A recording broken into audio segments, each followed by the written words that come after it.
Thank you for so many of you joining our session today, and we hope you will find it informative and useful. My name is Fiona Scolding and I am chairing the session today. I will also be speaking alongside my esteemed colleagues, Carine Patry, Queen's Counsel, Christopher Jacobs and Alex Shattuck. Now, all of us have, in some way or another, been involved in a public inquiry over the past few years. Carine was counsel to the inquiry in the Leveson inquiry. I was counsel to the inquiry in 3 strands of the ICSA investigation and am currently representing around 300 infected and affected core participants in the infected blood inquiry. Christopher has represented a lot of core participants in, if I remember rightly, ICSA, Grenfell Tower, the Post Office and the Brook House inquiry. So he has a wealth of experience, largely representing those affected by the events in question, i.e. individuals rather than public bodies. And Alex is one of our junior tenants and is an all-round whiz and knows everything there is really to know about everything, including public inquiries. So we're here to give you, in a relatively short period of time, a little snapshot of some of the issues which come up during the course of public inquiries. Just a few housekeeping points before I start. Firstly, everyone's microphones are automatically muted, so there's no need to try and find that pesky settings button. We very much welcome questions and we will try and make sure and give ourselves enough time for questions at the end. There is a Q&A box which will either be at the bottom or the top of your screen, depending on the way that your screen is configured. Please do send those in. If you wish to remain anonymous, you can tick an anonymous box when you are asking your question, and we would welcome questions of no matter what hue and stripe. This webinar will be recorded. You will get a recording link, and we also have a YouTube channel, unfortunately not up there with the most popular YouTube channels, but on which both this and other seminars can be viewed at your leisure. If you lose your connection at any point, just re-click on the link that you've been sent and that should get you back into it. So without any further ado, not only am I chairing it, but you're going to have to listen to me for the next 15 minutes because I am talking about replying to requests for information and evidence. So at various points, an inquiry, usually at the beginning of the inquiry, but also at various stages throughout a public inquiry, will be asking various people for information. Now that's both documentary information, but also for witness statements. And so my talk is all about how you, as an individual, as an expert group, as a charity, as a public body, should respond to that and to provide you some information about what both the Public Inquiries Act says, but also what you should be doing. Now, I tried to find a photo of Caroline Watt, I think that's her name, or somebody who looks a bit like that, throwing her phone in the sea. This was what the internet told me. The gentleman on the right, I don't actually think he's throwing anything in the sea, but just a little topical joke there. So the response not to make is either to throw your phone into the sea, as I think we've learned quite extensively over the past few weeks, whether literally or metaphorically, or bury your head in the sand. Again, I thought that was quite an interesting, almost like a yogic picture there of somebody burying their head in the sand. So the answer to that question is you need to do something. The question is what? So the inquiry, any statutory inquiry, and you will know if it's a statutory inquiry because it will tell you that it's acting as a statutory inquiry when it writes to you, and the current inquiry is ongoing. So we've got Grenfell still ongoing, the infected blood inquiry is still ongoing. I think the Salisbury poisonings, I think, may well be becoming a statutory inquiry. And of course, the COVID inquiry, the shape of which is still being shall we say, identified and scoped out. But let's assume this is a statutory inquiry, because they're the only inquiries who have the power to compel the production of evidence. And so if they write to you saying the words Section 21 of the Inquiries Act and provide you with a notice, that therefore means that you have to provide that material. What usually happens in most public inquiries is you get written to by the inquiry saying, we are asking for something called a Rule 9 request.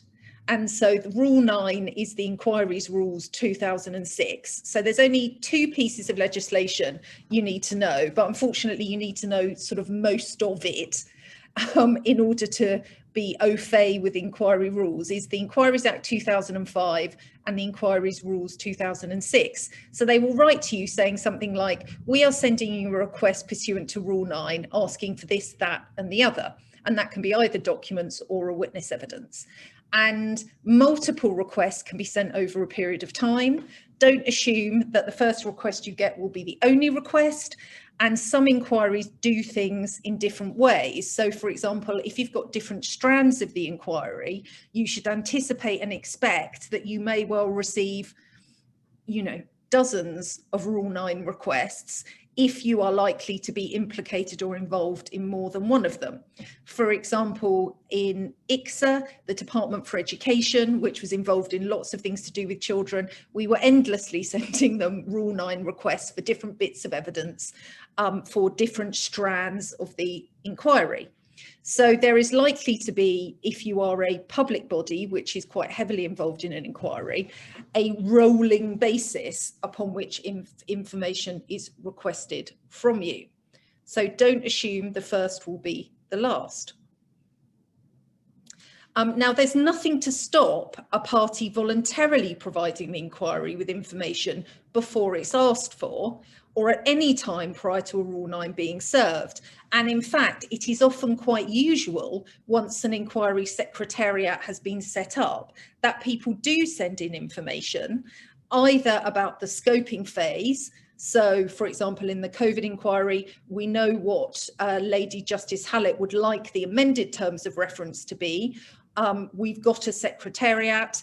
It may well be that looking at those terms of reference, you and your body think, actually, we've done a piece of research or we've done a piece of work already about one of those issues. So, for example, the impact on the mental health of young people of closing schools. Let's just use one example.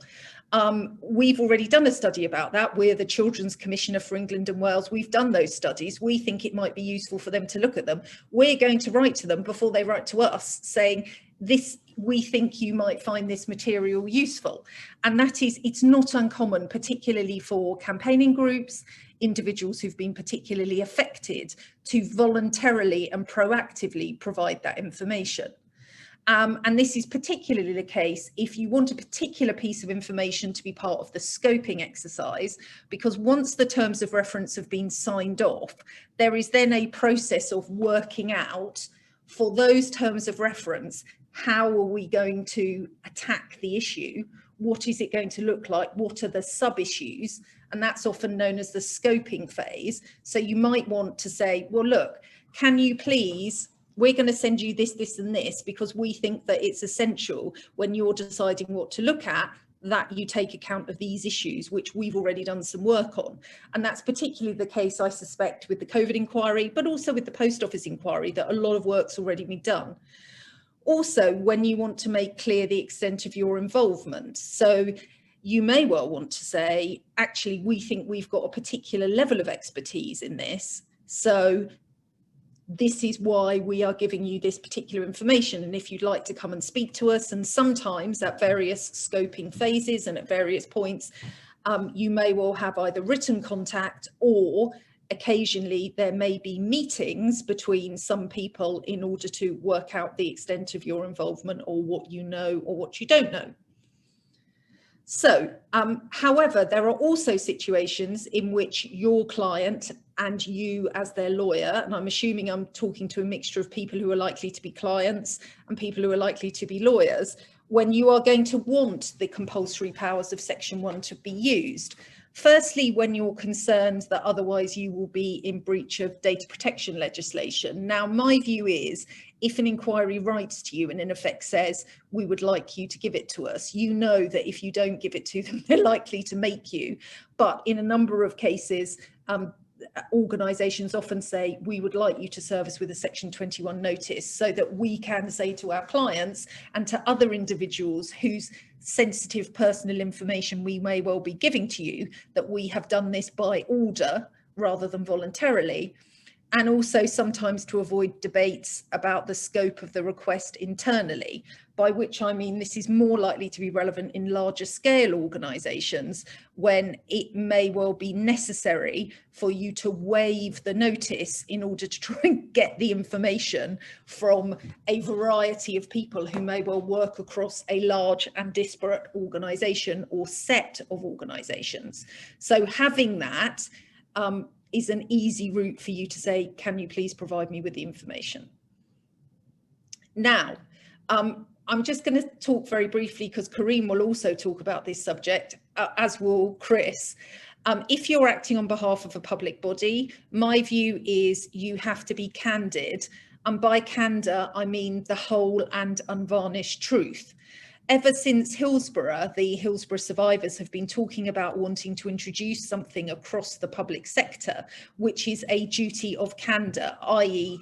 in any information which you give to any public forum, public inquiry, you should tell the truth, but the whole truth, not a partial version of the truth. And there's been some pushing towards that from a number of public inquiries over the years.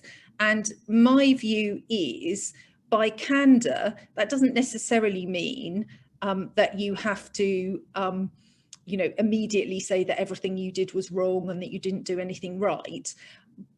I just think that you need to show both the light and the shade, if there is any shade. And in particular, one of the purposes of the inquiry is catharsis, but it is also to make recommendations for the future.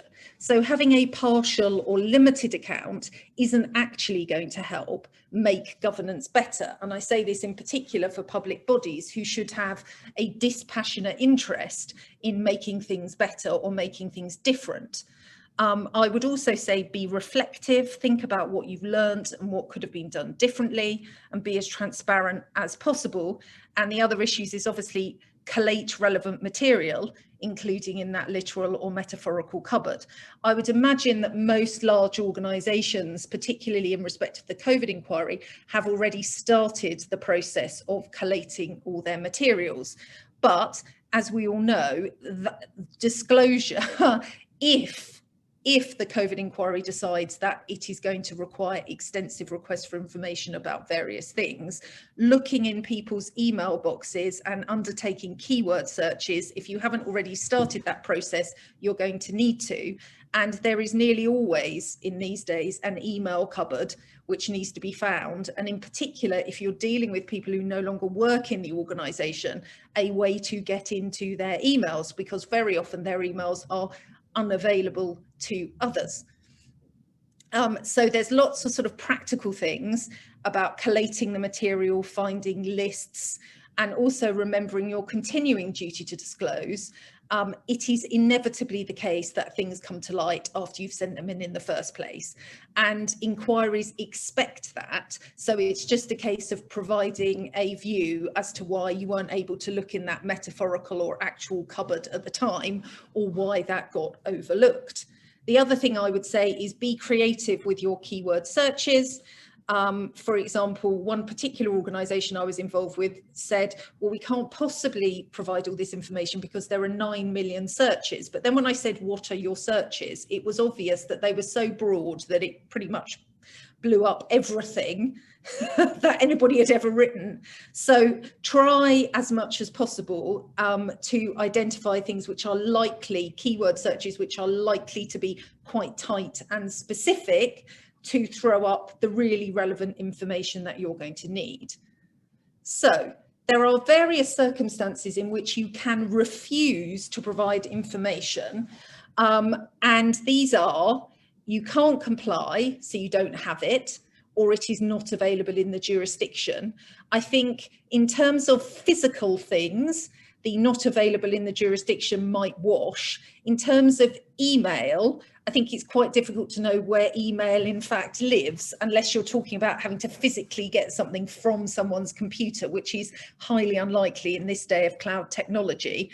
So I think it's going to be unlikely that you're going to be not able to comply unless you say, actually, we just haven't got any of that information. And you shouldn't be afraid to say that if you really don't. Secondly, you're statutorily unable to provide it. Now, that's largely information about security or intelligence information. You aren't, by way of the statute which enables you to collect that information, you aren't allowed to give it to other people, and census information, in fact, which might be quite interesting in respect of the COVID inquiry, but it would be the 2031 census that would be useful for that. Thirdly, if the material is confidential, but don't forget that most confidential material is qualified. Confidence is qualified and can be overridden by the inquiry deciding it's in the public interest to provide that information. So, for example, medical records, private conversations, conversations given in confidence the inquiry will usually determine that it's in the public interest for that to be fined, even if it attracts the necessary status of being confidential. The next point in which you can say no is it's unreasonable to comply, either because the scope of what's being requested, the quality of what's being requested, or the timescales within it being requested are unreasonable, or the evidence is not of material assistance, i.e. not relevant. Now, for example, we know that there are lots of things that we are likely to be interested in, particularly in respect of the COVID inquiry, but might not be in the public interest. So, for example, I suspect there might be some arguments about what nature of personal material, personal WhatsApp messages, those sorts of things, how much they're material, whether they are, whether they're not. We know that the High Court has said that WhatsApp messages don't form part of normal disclosure. There's a question mark. I know that that decision is subject of appeal. So there are all sorts of issues around that. But basically, if somebody writes to you and says, I want all material about this topic you've ever produced in 2 weeks, please, you're perfectly entitled to say, I'm afraid we're not going to give this to you. And quite often there is a dialogue between you and the inquiry as to what you can provide and when you can provide it.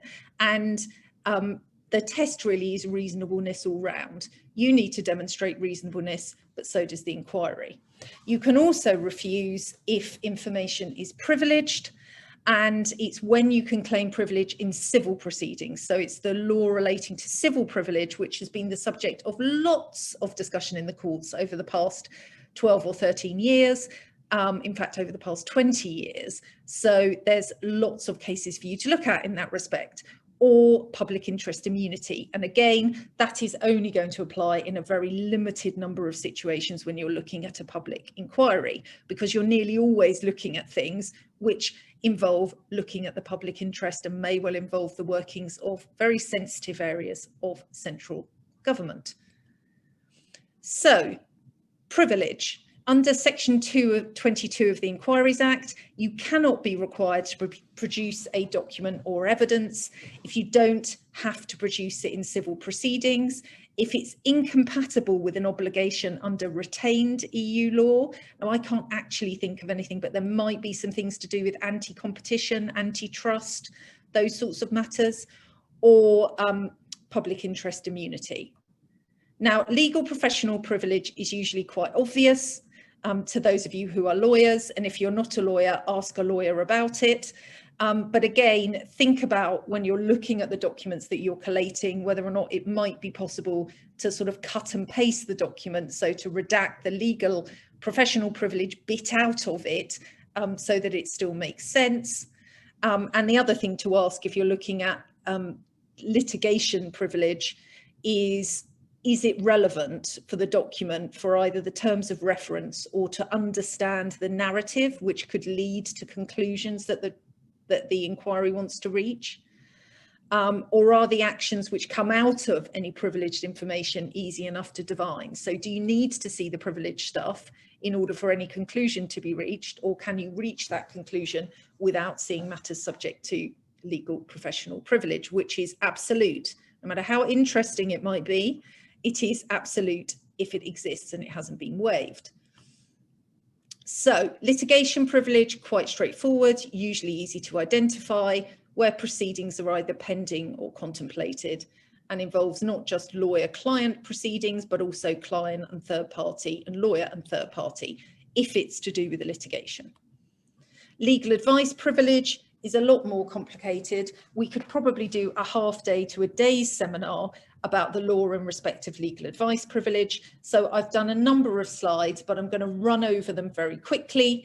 And fundamentally, what you need to know is, firstly, legal advice privilege only applies if you are a lawyer, if you are acting as a lawyer, not if you're acting as a person of business. So that's going to mean somebody's going to actually have to look at the documents to make that decision. Secondly, it includes both advice, but also material which evidences the substance of the advice. So it may well be that if there are internal communications which are then circulated after the advice has been received internally within the organisation, that will also be subject to legal advice privilege. Again, there can be issues to do with redaction, and it is only material which is communicated between the lawyer and the client, not between the client and third parties or the lawyer and third parties. And who is the client? This is the other issue for those of you who act for large organisations. The client is the client is considered at the moment as a result of Three Rivers DC, I can't remember, I think it was number 5, only applies to those who have authorization to seek or obtain legal advice from in-house or external lawyers. So there's quite a limited scope of people to whom the legal advice privilege would apply. Who are the clients? And the Court of Appeal twice in the past 4 years has said that they think that that rule needs to be changed and widened, given the massive organisations and the way that organisations now run themselves. So in particular, what you have to be careful about is not claiming privilege, legal advice privilege, for material which, whilst it might have been asked about by, for example, an in-house lawyer, was not sent for the purposes of giving legal advice, or is information between clients or internally within the organisation about, or as a precursor to seeking legal advice, or as a result of the legal advice. It is literally the legal advice and the information around that. And it has to be for the dominant purpose of giving legal advice. So background documents which were produced when, for example, deciding whether or not you were going to ask for legal advice would not be covered by legal advice privilege. And if you want the latest, there's Civil Aviation Authority and Jet 2, which I find particularly useful about legal advice privilege and gives some practical rules. The other time in which, if you're a central government body, you might be looking at this is if you want to claim public interest immunity. And there's going to be a very rare number of situations other than national security or diplomatic relations when you are likely to be claiming PII, unless you are a journalist and you don't want to disclose your source, or you are an informant for the police or for some other kind of organisation that then can prosecute people. So, for example, an informant who had passed information from a bank to the Financial Conduct Authority, where they were concerned about money laundering and the proceeds of crime, was held to be able to, those documents were held to be subject to public interest immunity in a case back in 2011. But public interest immunity, a bit like confidence, is not absolute. The inquiry will look for themselves whether or not it would cause a real risk of serious harm to an important public interest. And the certainly in cases, for example, the Salisbury case and the Manchester Arena case, I think, and a number of the other cases which are related to terrorism, whereby the intelligence agencies will be coming to give evidence. The solution to this is not to give the inquiry the information, but to use the closed material proceedings and to have some material enclosed, and then there will be reports, there will be closed reports and open reports, and you can knock yourself out reading CPR 82. And the inquiry will always be looking for ways in which, even if public interest immunity does exist, it can balance that against its need to inform the public. So gists, summaries, partial documents. So your role should be, or ought to be, looking at that sort of thing. Self-incrimination, there is obviously a right for you not to incriminate yourself, but certainly in public inquiries, think about the Grenfell inquiry and I think the Manchester Arena inquiry, this might have happened as well. What tends to happen is, in order to ensure that people are able and willing to give evidence frankly, the chair of the inquiry ask for an undertaking from the Attorney General that the evidence or material generated by the inquiry, not necessarily the background information which the inquiry gets, but the evidence which is given at the inquiry cannot be used for the context of criminal proceedings, but that is at the discretion of the inquiry judge. So if it looks like there are aspects, and I'm thinking the Post Office inquiry, there might be some issues about criminal prosecutions of the people who did the criminal prosecutions, and Grenfell, obviously the police made the decision in principle that they weren't going to prosecute anyone until after the inquiry had finished, because they wanted to get the answers to the questions first. Such an undertaking is needed, and you should be getting in touch with the inquiry if your client is in that position and asking formally for such an undertaking to be sought from the Attorney General as soon as possible. Last but by no means least, the other area where you cannot get the information is if it is parliamentary privilege. And again, if you've got any problems, speak to counsel to the Speaker of the House of Commons. The inquiry will be speaking to them, because what you cannot do is impeach or question speeches, debates or proceedings in Parliament outside Parliament. So during the course of court proceedings, you can obviously have a go at them on your social media account or your vlog or your blog, but the inquiry cannot say, and in particular, this becomes relevant when you're talking about what material MPs or ministers might have presented before the Houses of Parliament, what they said, and whether or not what they said was untrue or misleading. So you cannot say that minister lied when giving that information in the Houses of Commons, or suggesting that that might be the case, because that would breach Article 9 of the Bill of Rights 1689. For those of you who are interested in this, R and Chater, and there's also been some administrative court cases over the past 5 years which have looked at this whole area. What tends to happen is, if you're asking those sorts of questions, the government legal department or whoever it is who's representing the minister or member of parliament in question will say, I need to speak to Speaker's Counsel about this, and Speaker's Counsel will then speak to the inquiry and say, we're not sure you can ask that question, or we're not sure you can ask for that document, or those issues. There's also risk of damage to the economy, but there's only very limited grounds upon that's ever going to be relevant. So the other two issues you need to know about is, firstly, privilege can be lost. It's not automatically lost if something goes on the internet, as we know things have a habit of doing, but it is a question of fact or degree.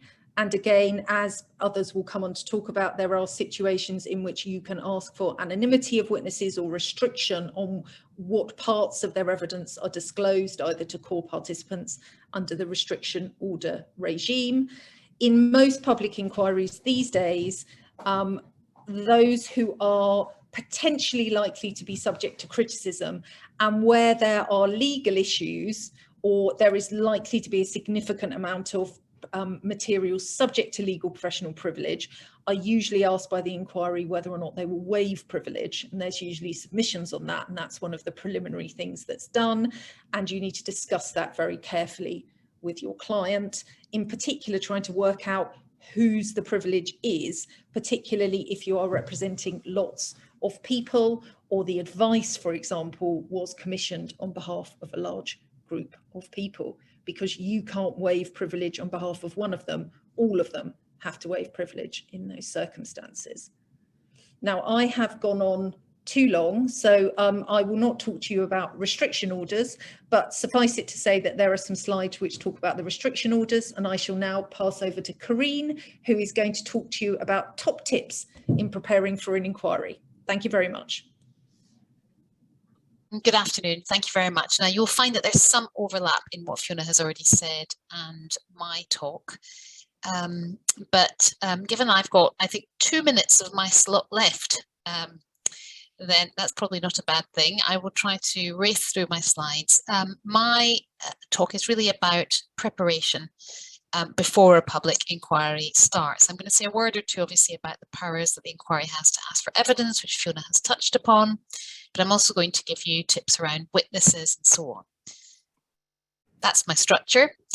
I'll be dealing with, as I've said, the inquiry's powers to gather evidence, first of all, then tips for preparing the evidence gathering stage. Now, Fiona has covered that in a lot more detail, so I'll just be signposting that.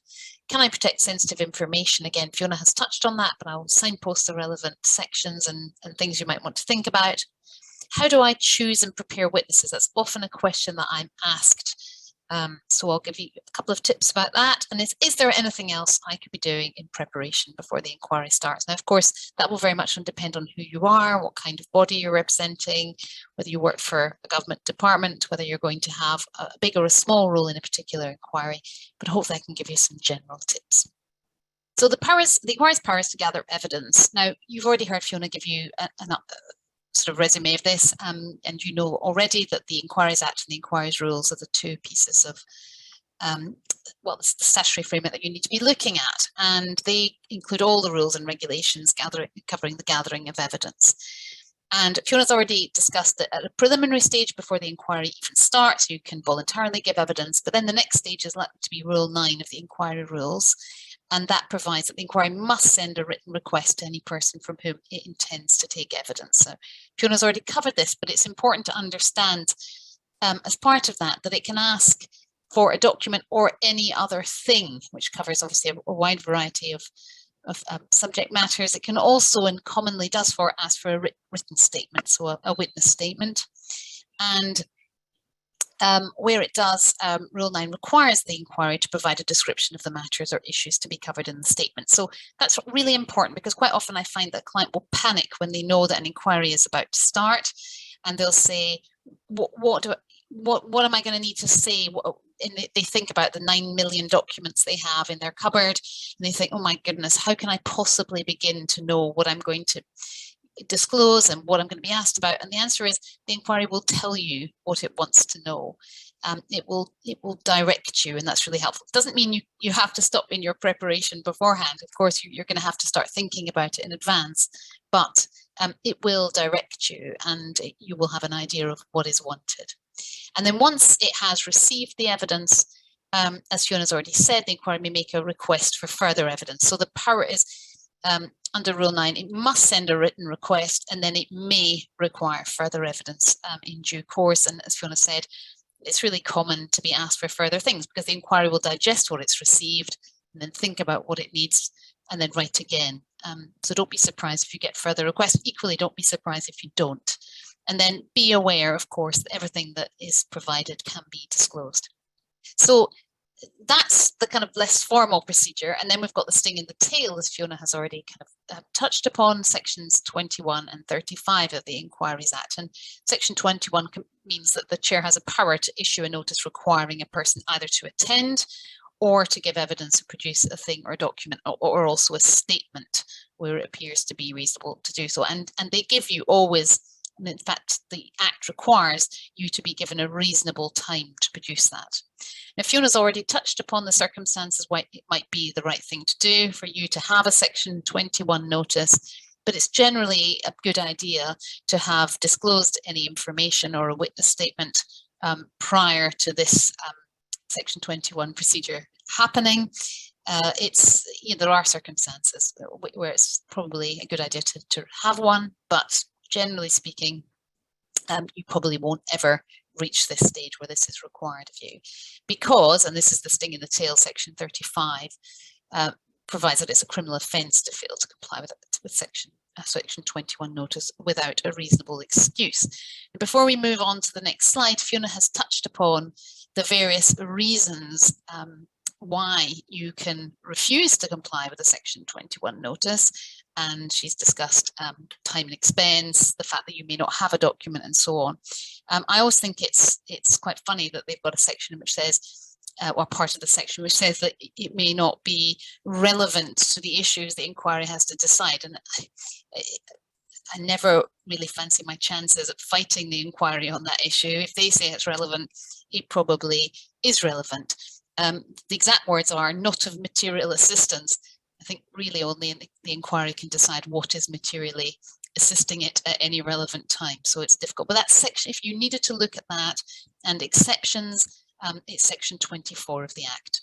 So tips for the evidence gathering stage. Now, quite often before you even get a Rule 9 request or a Section 21 notice, you need to be, you will need to be thinking about what you're doing in getting ready for the evidence gathering stage. So the first thing, document retention. I mean, it's really obvious, but it's almost the first thing I say to a client who comes to see me in preparation for an inquiry. I say, make sure that the word has got out, that everybody needs to retain documents. There is no, as Fiona aptly pointed out, the Wagatha Christie case, there is no throwing your phone in the sea. You must retain documents, and you need to tell everyone that they need to retain documents. And as long as you can show that you have told everyone to do so, then you're all good. Exit interviews is the other thing. People leave organizations, they leave NGOs, they leave pressure groups, they leave all sorts, and they move on, and then it's an absolute nightmare trying to get their information, either the contents of their inbox, but also, that real cupboard, as opposed to metaphorical cupboard, might have been emptied and shredded. So have exit interviews with anyone who might conceivably be relevant when you come to be served with a Rule 9 request. Other useful things I tell clients often are to prepare a narrative document. So it depends what your involvement with the inquiry is likely to be, but it is always useful, I think, to have a narrative document which just sets out what your role was. And well, when the inquiry comes to you, you will at least be able to say, this is what our role was, this is what we knew, this is what we can help you with. And that can take various different forms, but it's always helpful. A lessons learned document, remembering that all these documents are disclosable, of course. So don't say anything that you wouldn't be prepared to say or disclose in due course. Organisations, government departments, etc., particularly useful for them because, as Fiona has already said, this is not just about catharsis, it's not just about public confidence, it's about lessons learned. And actually, going forward, it's really important to be able for the inquiry to be able to give to set out lessons learned. So have a think in advance about what you might be saying to the inquiry, because sometimes you may have to think very carefully about how you present that and whether there are any conflicts. The other one is an organogram. I love that word. I always get it wrong. That just means dramatis personae. How does your organization work? So if you're just an individual or a small group, you don't need to worry about this. But if you are, a big organization, it is really helpful to have that, because then not only can you tell the inquiry very quickly in a diagram how your organization works and where the hierarchy lies, but also when it comes to giving evidence, you can have a little think about who might be good to give evidence, and also it will help you identify who was responsible for what. So that's always useful.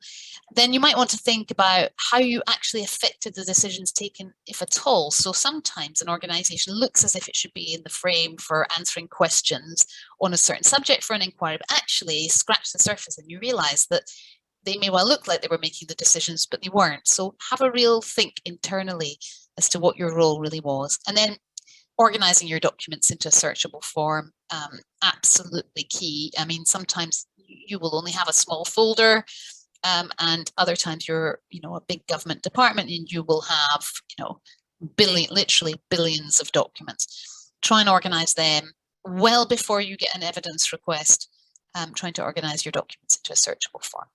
So moving on. Can I protect sensitive information? I'm not going to spend too long on this because Fiona has really covered this, but I wanted to signpost it for you. Section 22, which you've already seen, and that's the same privilege rules as civil proceedings. And then the thing I wanted to say is it includes legal advice given in preparation for the presentation of material for the inquiry. Okay, so it's not just historic stuff. Insofar as, say, you are, I'm just theoretically just be giving you an example, say you are potentially going to be criticised by an inquiry and you know it well in advance, and you ask counsel for some legal advice about how best to present material. Now, of course, you still have to be candid, and the unvarnished truth is always the right way, but certainly any advice you're given in preparation for the inquiry is going to be privileged. And there's a really interesting bit in the explanatory notes to the Inquiries Act, which I think actually goes a bit far. So read the relevant Three Rivers case on this if this is something which particularly concerns you. And then the other thing you can do is seek a restriction notice or order under Section 19 of the Inquiries Act. Now that's a bit like the nuclear option.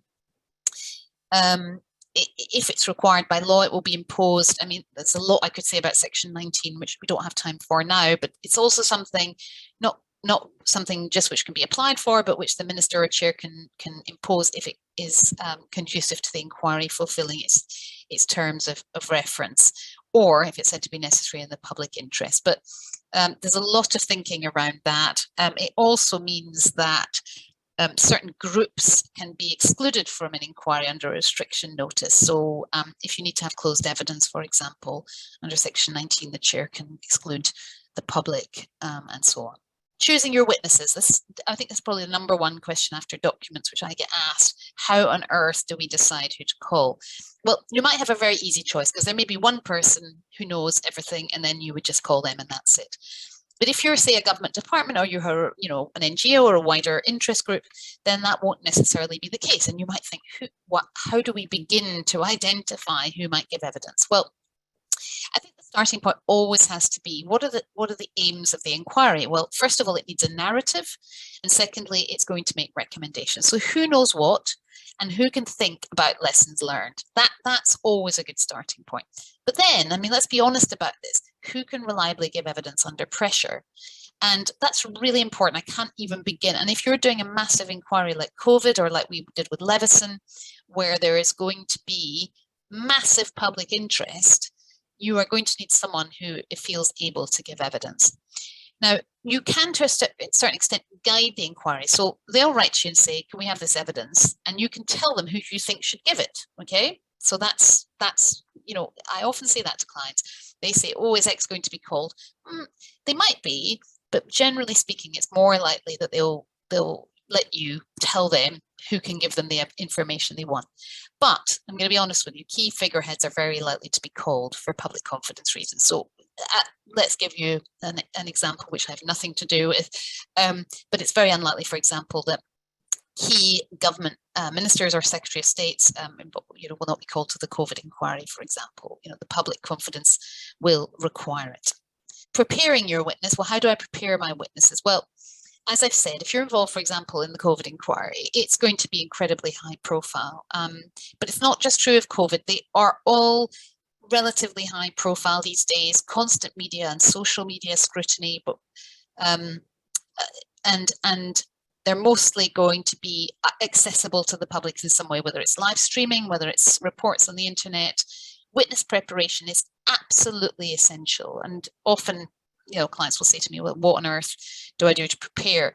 Well, the most important thing is being really, really on top of what your evidence is. So knowing the statement that you're going to give inside out, knowing where all the documents are, there's no substitute for proper preparation. But it's also about being ready for the pressure. So witness preparation, practicing giving evidence is always a good idea.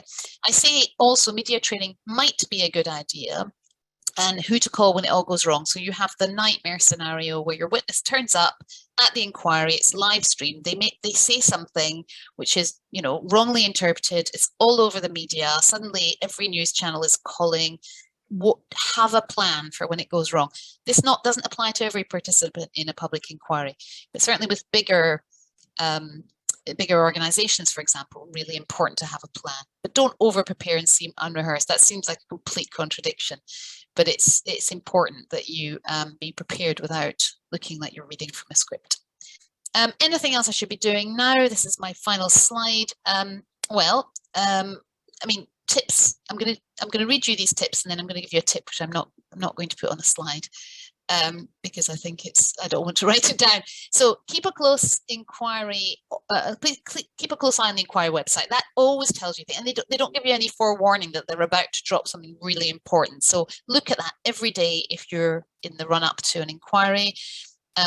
So for example, in COVID inquiry, the terms of reference are now going to change as a result of the recent letter from Lady Justice Hallett to the Prime Minister. Some governments have already been invited for preliminary meetings and so on. So keep an eye on what's happening.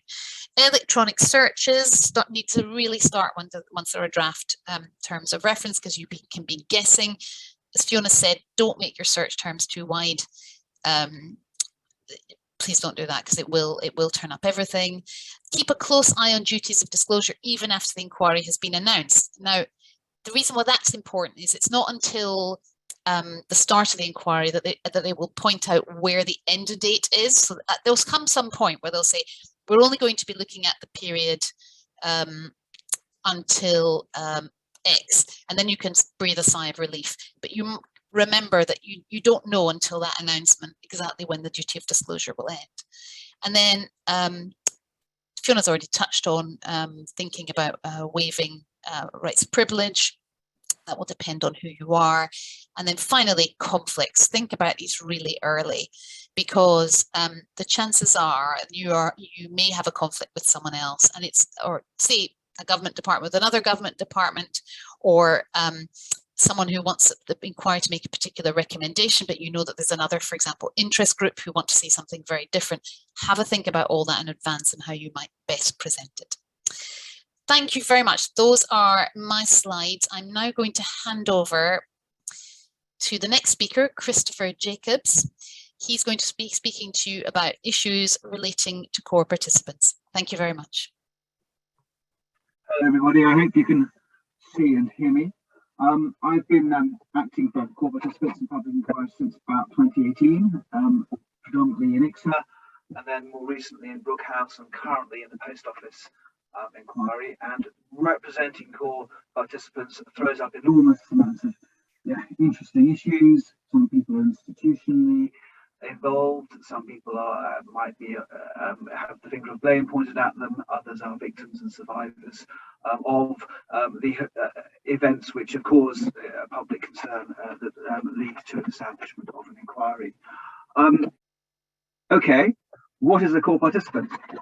So a core participant isn't defined in the Inquiries Act, which is quite helpful if you're applying for core participant status on the behalf of a client. It's generally understood to require to someone who participates and plays a key role in the process, as opposed to a witness. And there's a really big distinction between the two, which we'll come to later. And a core participant usually attends for all of the proceedings in a public inquiry, or substantial parts of it, and is represented by legal representatives, or can represent themselves if they so choose. Right. Entitlements of core participants. Got the hang of this computer now. A core participant through legal representatives will usually make opening and closing statements in a hearing, and can ask questions under the Rule 10 procedure, which we'll come to later, if permitted to do so by the chair, and can see evidence that is disclosed, very often redacted, that relates to their involvement in the investigation or the inquiry, and is entitled to see any draft report relating to their interest in the inquiry before it is published. So quite a lot of entitlements as opposed to a witness. In terms of how many core participants are there in public inquiries, the infected blood inquiry, I understand, are over 1,600 CPs in that. Grenfell over 500, ICSA over 350, the Brookhouse inquiry over 50, the Post Office Horizon inquiry approximately 250, participants. We don't know, of course, how many there will be in the COVID inquiry, but I imagine a very large number. So in terms of applications for core participant status, how does one apply? Usually by email or in post, or by post. An inquiry will often impose a deadline for such applications, but don't be put off by that if you're representing someone who wishes to apply, because a core participant can be, an application can be granted at any time. And quite often, witnesses become core participants in during the course of the inquiry. And my client, who I represented in Brook House, was a detention and custody officer. He featured in the programme that led to the establishment of the inquiry. He was asked to provide a witness statement and give evidence, and it was abundantly clear that he was likely to or could potentially be criticised. And so we made an application and came in as a core participant halfway through the hearings. So don't be put off if the inquiry website says all applications must be made by a certain date. It's entirely up to the chair. So in terms of, whoops, here we go. In terms of the actual test to become a core participant, as I've said, the chair may designate a person as a core participant at any time during the course of the inquiry, provided they consent to being designated. They have to agree. You can't force someone to become a core participant. You can force them to give evidence, you can force them to produce documents, but you can't force them to be a CP if they don't want to. And then the 5.2 test, these are the points that the chairman must consider when looking at a core participant application: whether the person has played or may have played a direct and significant role in relation to matters to which the inquiry relates, whether that person has a significant interest in an important aspect of those matters, and then the person may have been subject to explicit or significant criticism during the inquiry proceedings or in relation to any interim report. So looking at that test, the points that arise from that: firstly, it's not an exhaustive test. There are points that a chairman must look at, but the chair can look at any other points. A point that I've used in the past is that if someone is going to be giving evidence as a witness, they will assist the inquiry more if they have access to the sort of disclosure that a core participant would have, but a witness would not. So you can be creative with your reasons as to why an individual really ought to participate. And as I say, there is a wide discretion to designate. A person, for the purposes of Rule 5, includes a body of persons. It could be a corporate body, a government department, and designation, as I've said, can take place at any time. There we go. It works if I click rather than scroll. So those deadlines for applying, which shouldn't be taken too seriously, are posted on the website. A core participant must consent to the designation. A chair can invite an individual to apply, but has no power to compel them to do so. Many core participants, and this was a feature of ICSO and also in the postmaster's inquiry, are very traumatized, and I expect in the Brook House inquiry as well, and may not want to give evidence in circumstances where their names are disclosed. And so very often an application for anonymity will accompany an application for core participant status. Some government departments, this happened in ICSO a few times, take the view that if another department is there, they can liaise with that department and they don't have to apply for core participant status. So then, and the points to look out for if you are making an application on behalf of clients: a chair may decide that it's not necessary for a peripheral individual or organisation to be a core participant if they haven't played a significant and direct role. And those words are very important if you're making applications for clients. And it may be decided that the witness process, asking for a written statement, is is all that is necessary for that person to assist the inquiry, and they don't need to be a court participant. So it's very important when making applications for clients that you don't conflate a grant of CP status with the role of a witness. So when you're making an application, set out in detail the wording of the test, why they have an important part to play in the inquiry, why an individual or organisation was involved in an important way in the matters that are being investigated. And then the point I made earlier, if it would assist the inquiry to have that individual or organisation as a core participant. Institutional core participants will usually meet the test, a local authority, a government department, if they were directly involved in the issue in which the concerns were raised, which led to the inquiry being set up, and particularly if the core participants or the inquiry is going to be looking at making recommendations for the future direction of policy on an issue. So a body that has an interest is more likely to be a core participant and should be a core participant in such an inquiry. When you are looking at the matters to which the inquiry relates, always consider the scope of the inquiry, look at the terms of reference.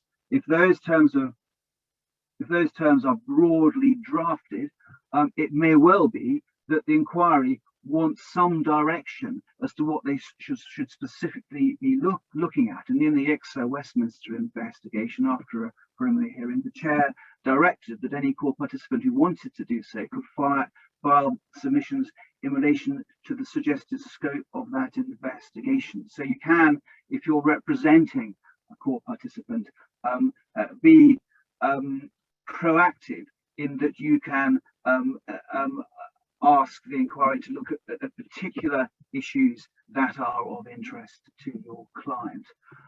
Then there's the 5.2c point, subject to explicit or significant criticism. That often applies in relation to institutional witnesses, obviously in the Brooke House, Home Office and G4S. It's very often that if you're not a victim and a survivor, and if you've been asked to provide a statement, you may be potentially likely to be criticised, because inquiries take place where events have taken place that cause particular concern. Most institutions who receive Rule 9 statements, in my view, should at the very least think seriously about applying for core participant status. And representatives should always address whether their client who is making an application may be the subject of criticism. So when does it all end? You cease to become a core participant at a date specified by the chairman in writing, and that's normally a core participant determination, or at the end of the inquiry. And it's also relevant to note that a restriction order, and this particularly applies in ICSA, will continue in force indefinitely unless it is varied or revoked. So if you are a core participant, you are subject to confidentiality, and that will remain unless that is discharged. In relation to restriction orders, I know Carine has dealt with that, and I think Fiona did as well. Essentially, it deals with anonymity. It deals with whether you're going to be having a closed hearing. Very often, a witness, when hearing the evidence, will say something, will disclose sensitive information, and counsel to investigation will ask that there is a restriction order, and so the live feed will be stopped. There's usually a sort of a 5-second delay, and that order will then redact the oral evidence that has been given.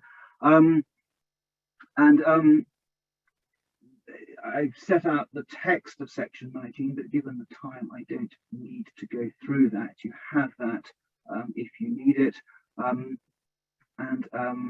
Then the next point is designation of legal representatives.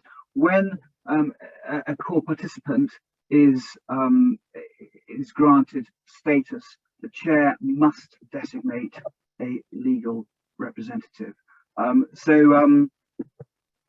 So that's also an important aspect of it, and most applications made in writing by legal representatives, those representatives will be designated, and Rule 6 deals with how that process happens. When a person has appointed a qualified lawyer to act on that person's behalf, the chairman must designate that lawyer as the person's recognised legal representative in respect of inquiry proceedings.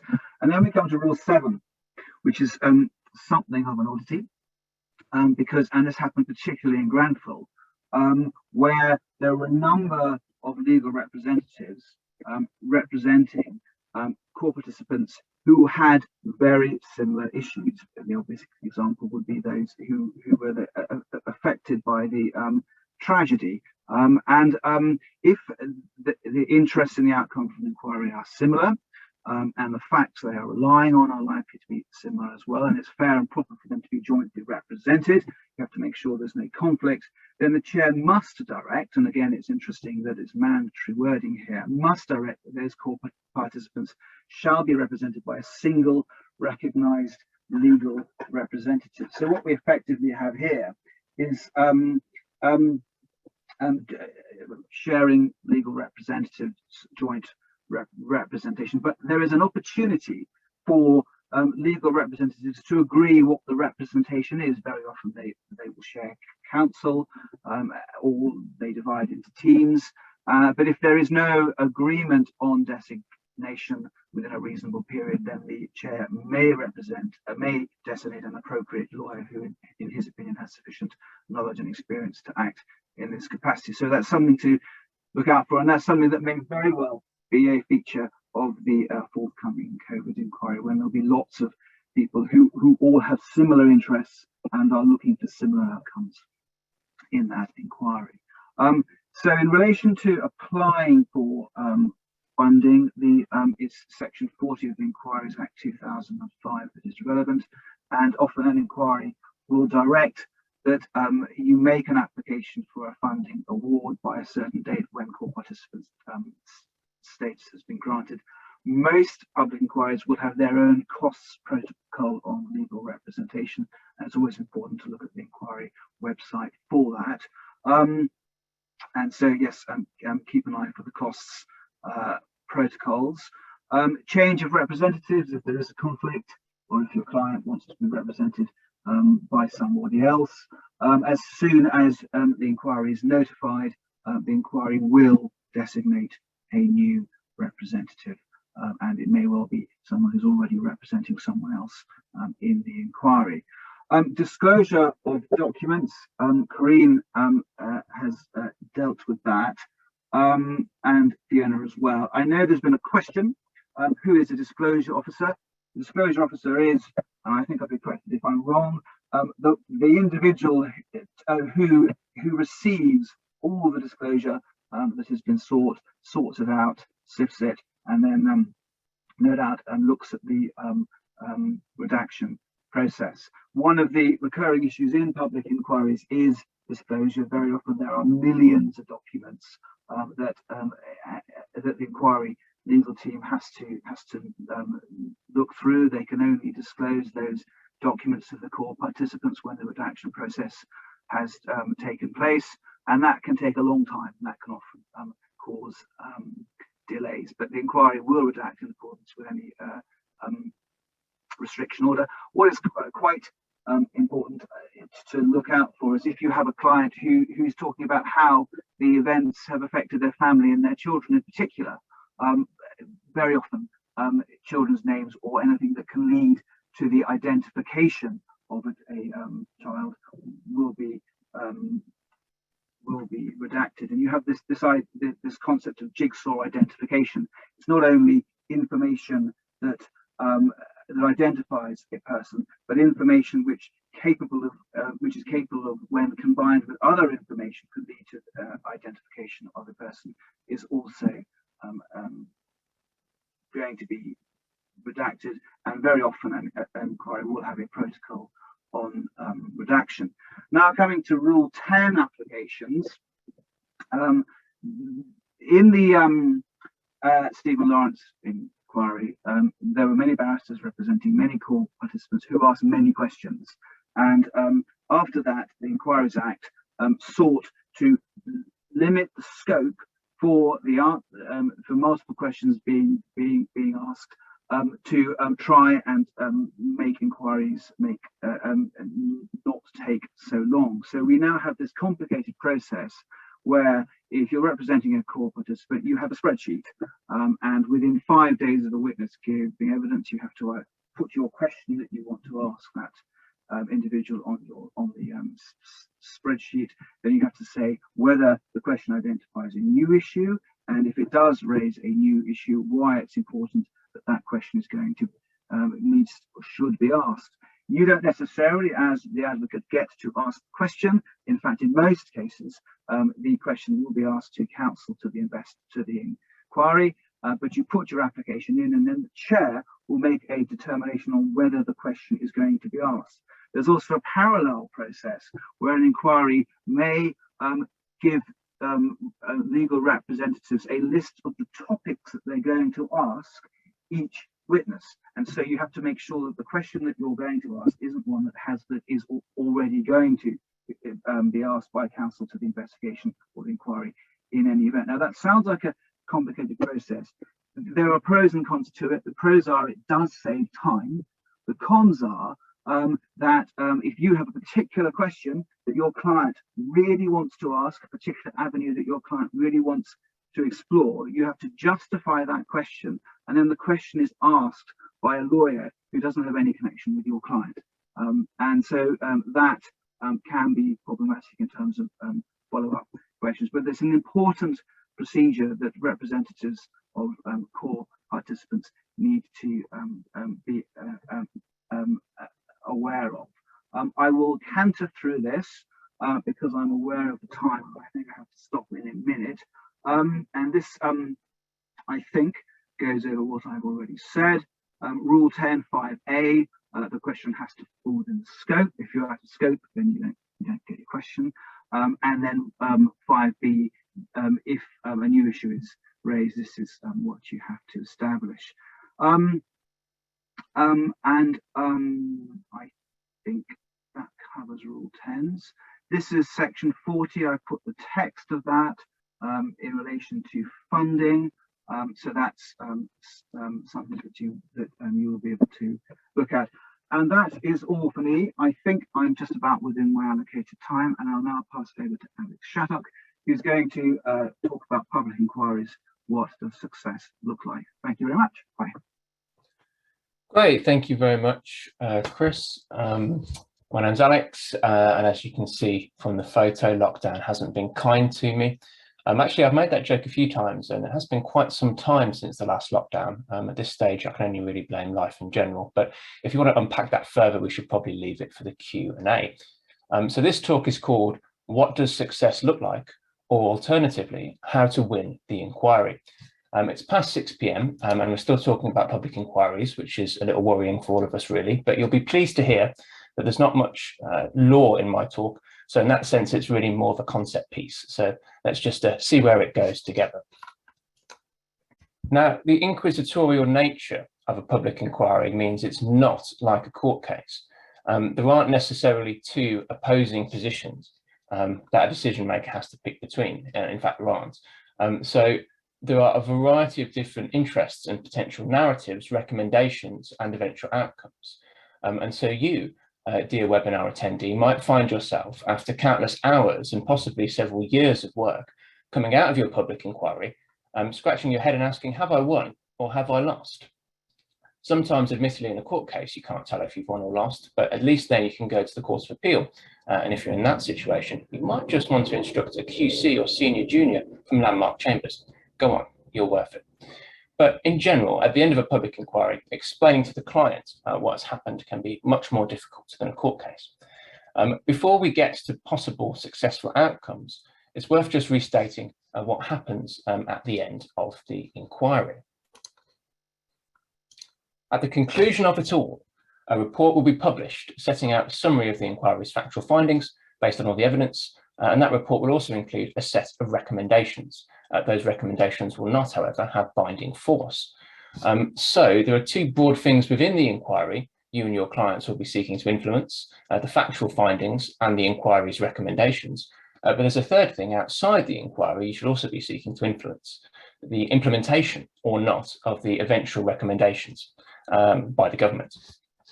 So worth bearing that in mind, while you're trying to influence the inquiry, you're also ultimately trying to influence the government, who can accept or reject the inquiry's recommendations. And that does mean it may be no bad thing to plant the seeds in terms of messaging about what the appropriate response to the inquiry should be before it's even concluded. But I'll leave those kind of questions to the PR experts. I would just say, don't lose sight of your ultimate audience, and please don't wait until the results are out before you start lobbying for your position. Otherwise, you might get some very robust inquiry recommendations that will never be implemented. I have to go back a sec. There you go. Now, as Carine has said, those early pre-inquiry discussions with your client are important.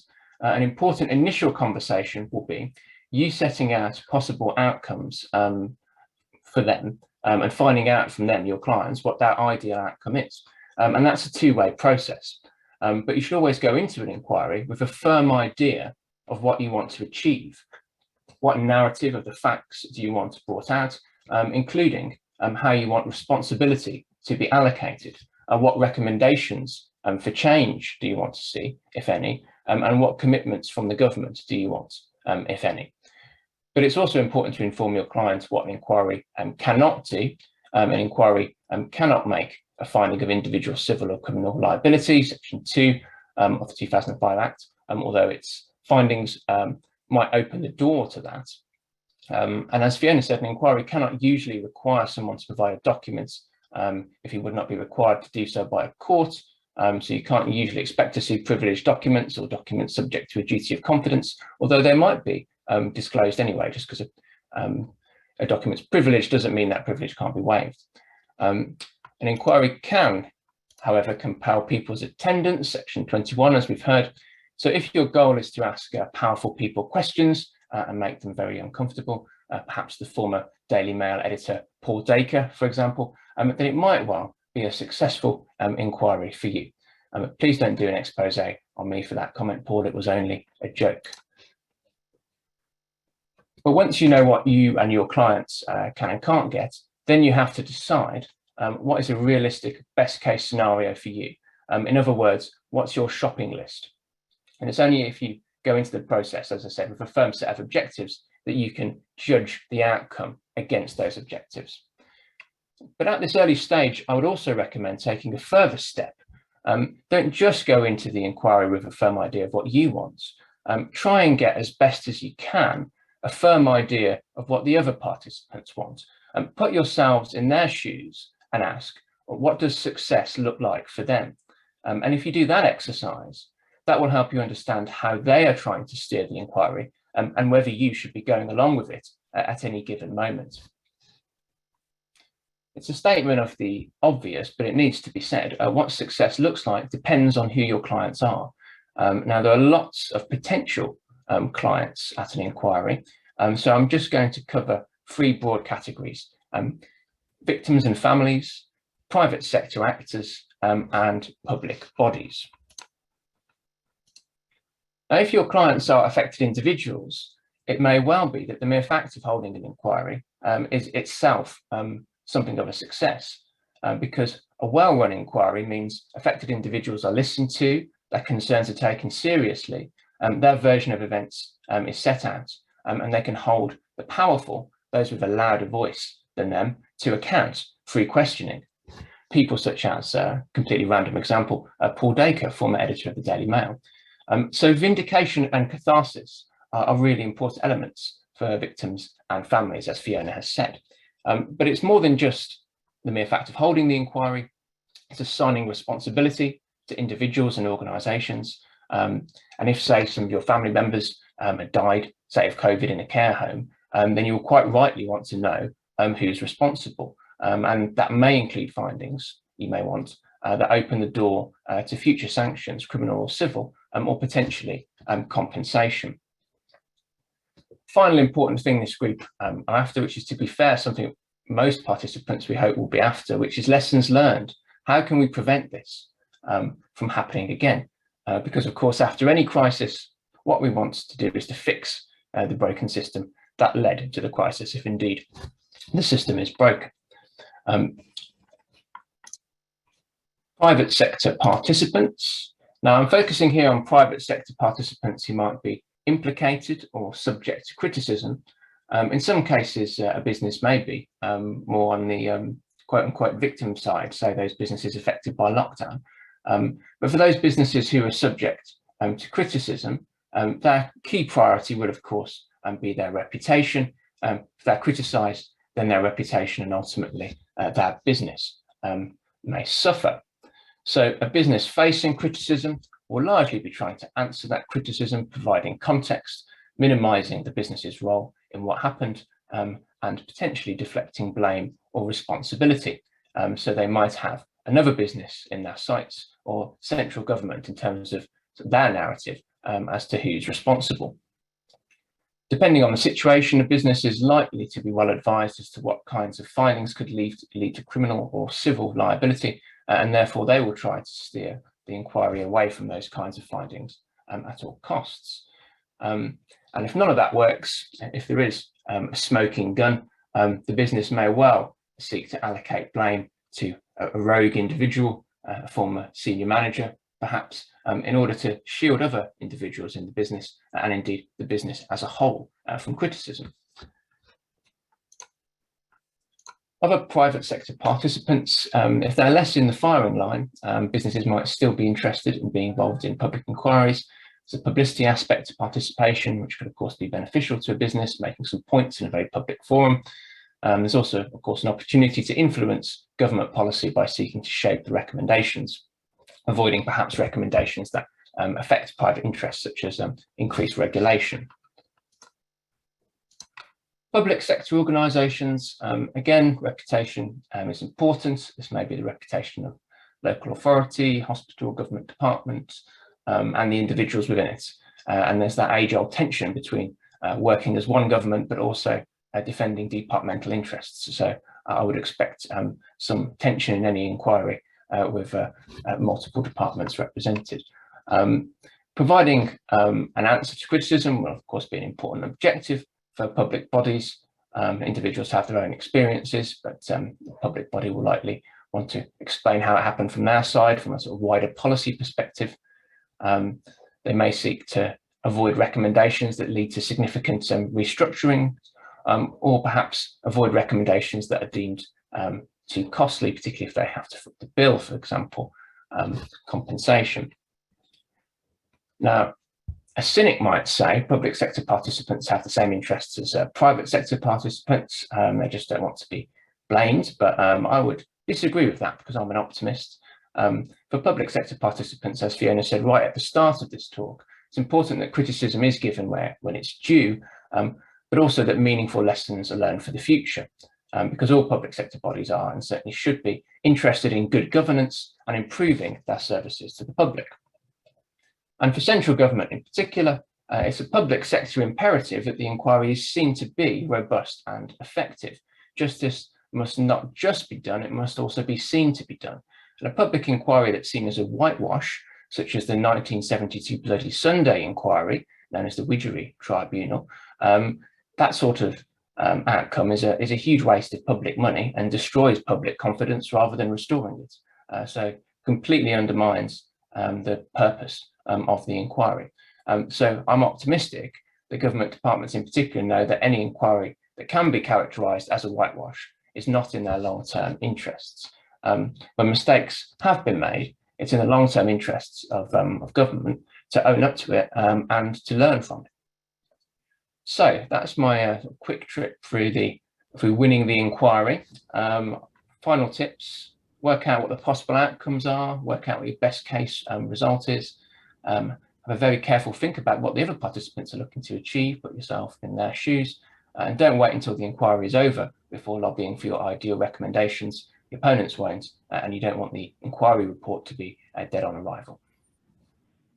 Thank you very much, Alex. I understand that you and Paul Dacre might not be on the best of terms, but let's hope he doesn't watch this.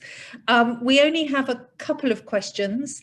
The first one is about what is the responsibility of a disclosure officer in an inquiry? Well, I think this must be coming from someone who operates in the criminal system, because a disclosure officer is someone who works for the CPS, who looks at what's known as the unused material and decides whether it's relevant or not.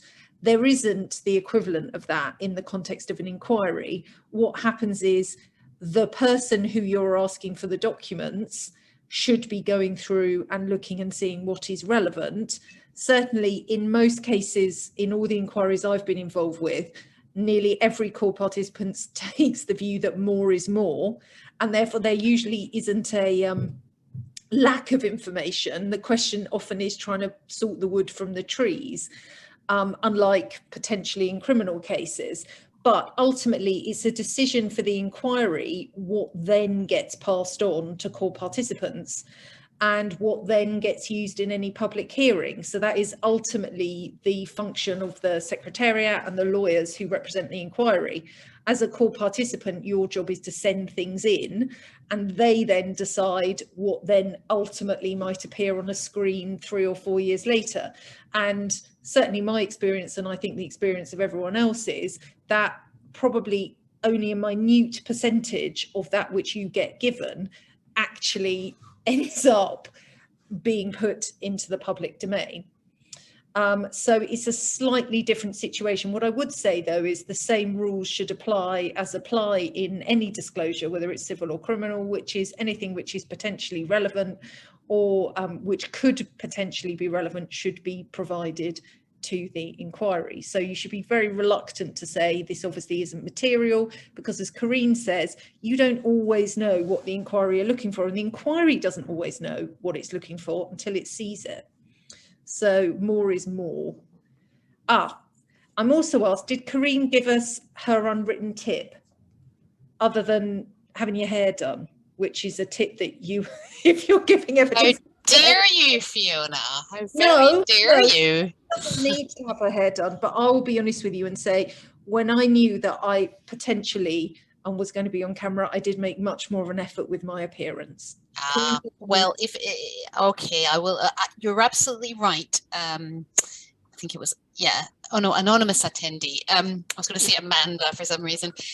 You're absolutely right. I forgot to give you my unwritten tip, and I will come back to that. But can I just say that yes, Fiona's absolutely right about looking good on camera. And my confession from my time on Levison is that I did have my hair blow dried more than the usual number of times per week that I usually do. So yeah, important to look good. And I would always have my mum texting me to tell me whether she liked my outfit that day as well, which is interesting times. But my unwritten tip was this: try and foster a good relationship with counsel to the inquiry or the solicitor to the inquiry or someone who works on the inquiry. Now, the reason I don't write that down isn't because it's really that top secret, but there is no substitute for being able to ring someone up and say, look, I can't, there's this issue, and or just something. You want a bit of inside information about something, and if they can't tell you, they won't tell you. But there is nothing like having and cultivating a good relationship with, as I say, either counsel to the inquiry or a solicitor or just someone who's on the inside. And you can do that in a number of ways. So in advance of the inquiry, you can be regularly, in contact with the inquiry team, just trying to get to the bottom of issues and then cultivate a relationship that way. You can also do so after the inquiry has started, at the hearings and so on. Oh, I can see myself for the first time.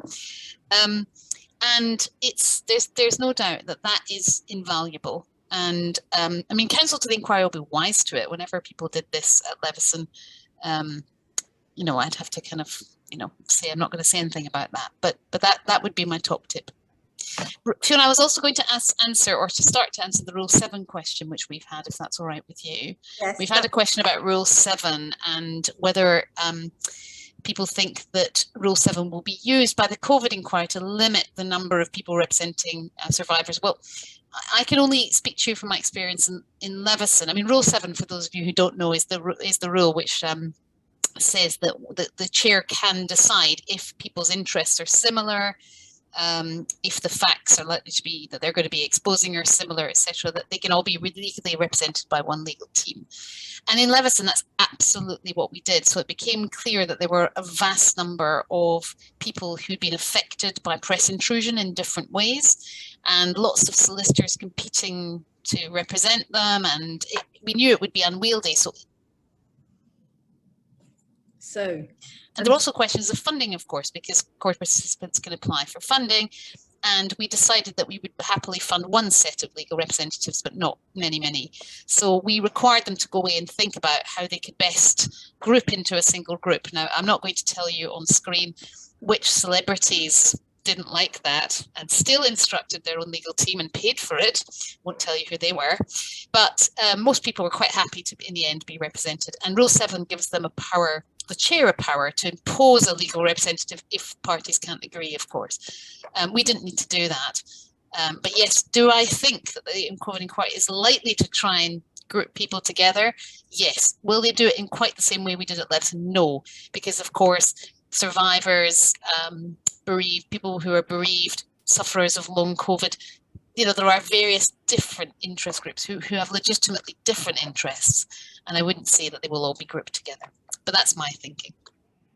I'd just like to come in and say I agree with Carine entirely. I think there are so many groups of victims and survivors and traumatized individuals, how it affected schools, how it affected hospital staff, people in residential homes, people with particular medical conditions, key workers.